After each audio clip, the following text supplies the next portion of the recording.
Every single thing that you say on the phone is recorded. I know that, so why would I be on it threatening people? We'll find out. I think that you are continuing to threat to the public even while being in jail. I don't want you to say anything. That's okay. We're going to find out because I'm going to have them pull all the records, pull all the phone calls, and we'll listen to everything. Okay, but I can't call nobody. Literally nobody. So what? There's no TV in my tank. There's no nothing. What am I supposed to? All right, guys.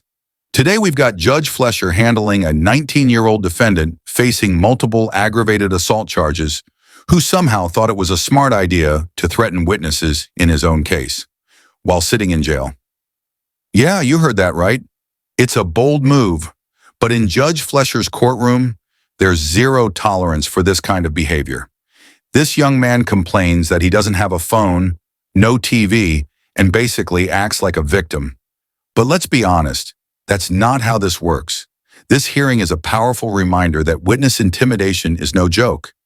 It's a serious offense that can stack on even more charges and make things much worse, especially in violent cases like this. So what do you think about this one? Was this defendant being careless or just plain stupid? Let me know in the comments.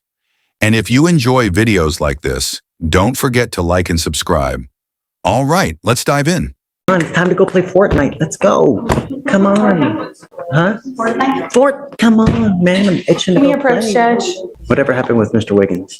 Mr. Wiggins has some bond conditions to not speak to a complaining witness in an ag assault with a deadly weapon and an ag assault family member. He then went to jail and called her twice and her mom.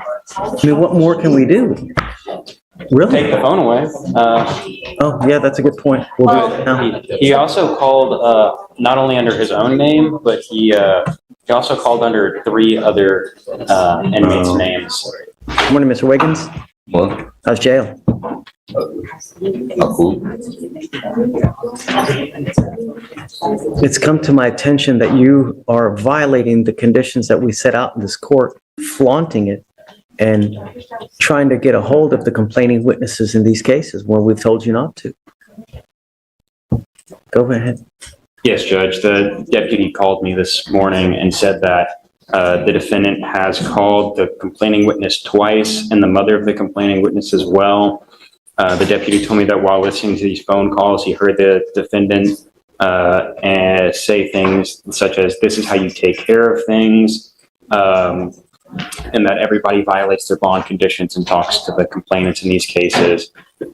He also heard the defendant make statements saying that he was going to continue to violate bond, and once he gets out, he was going to hire an attorney, but he had previously learned that the defendant was indigent, and so he took this to mean that the defendant was going to commit other criminal acts to get money to hire. This is just insane to me. Not only is this guy threatening the witnesses in his own case, he's actually bragging about planning future crimes. Like, how do you even manage to be this reckless? Honestly, this kid might be one of the worst examples of self-sabotage I've seen in a courtroom, and I cannot wait to see how Judge Flesher reacts once the prosecutor lays out the full story. But what do you think should happen here? Should the judge throw the book at him, or is taking away his phone enough while he waits for trial?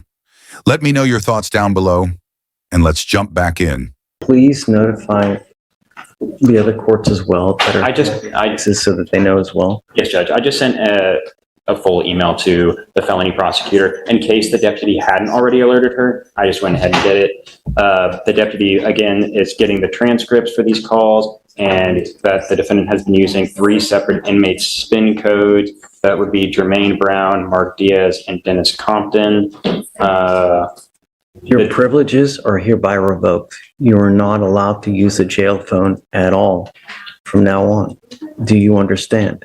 I think that you are continuing to threat to the public even while being in jail. So your privileges to use the phones at all are hereby revoked. Judge, I just, again. She just told you. Not even. Please stop. So, and just, I just want to reiterate. Please, go ahead. He's 19. You are taking away his ability to communicate with his family. but he's making Understand. additional threats allegedly, I you didn't know? threaten Okay, anybody. we're gonna get the records, but Okay. until I know that you're not a threat, I mean, He's typing everything. every single thing that you say on the phone is recorded. I know that. So why would I be on it threatening people? We'll find out. Because I'm going to ask, could you mind please pulling all the records, getting all the phone calls, and we'll play them out here in court. And we'll see. And if it's not, then I will gladly give you your phone privileges back. But there have deputies that have pinpointed you allegedly, you and using other people's spin numbers to make phone calls, to make continuing threats, and to further criminality. I honestly feel bad for his defense attorney. You can see the struggle on her face. She knows there's just no defending this kind of behavior. Her best argument is basically, well, he's just 19 and he wants to talk to his family. But come on, that's not going to stand when we're talking about witness intimidation tied to gang-related assault charges. At 19, you're old enough to know better.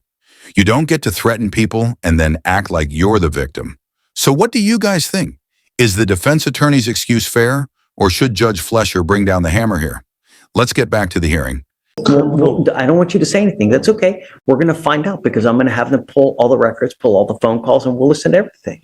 Judge, I will also say that the defendant told the complaining witness, this is about the ag assault involving the firearm, that when she got shot, the defendant said that's what happens when you hang out with gangsters. So pull all that stuff, you know, and all that stuff gets,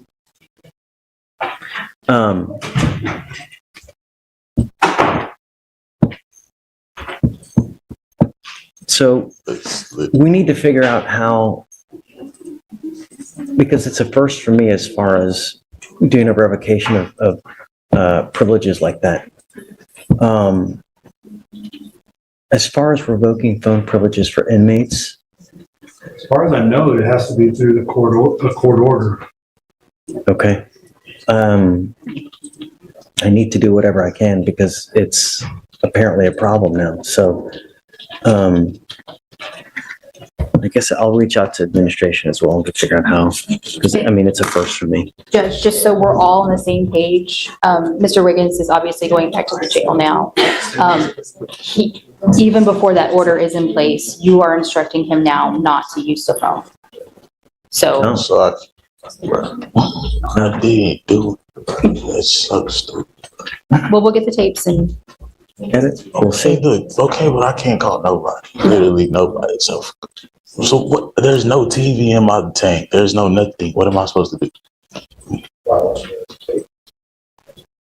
It's jail. What's the point? Read a book.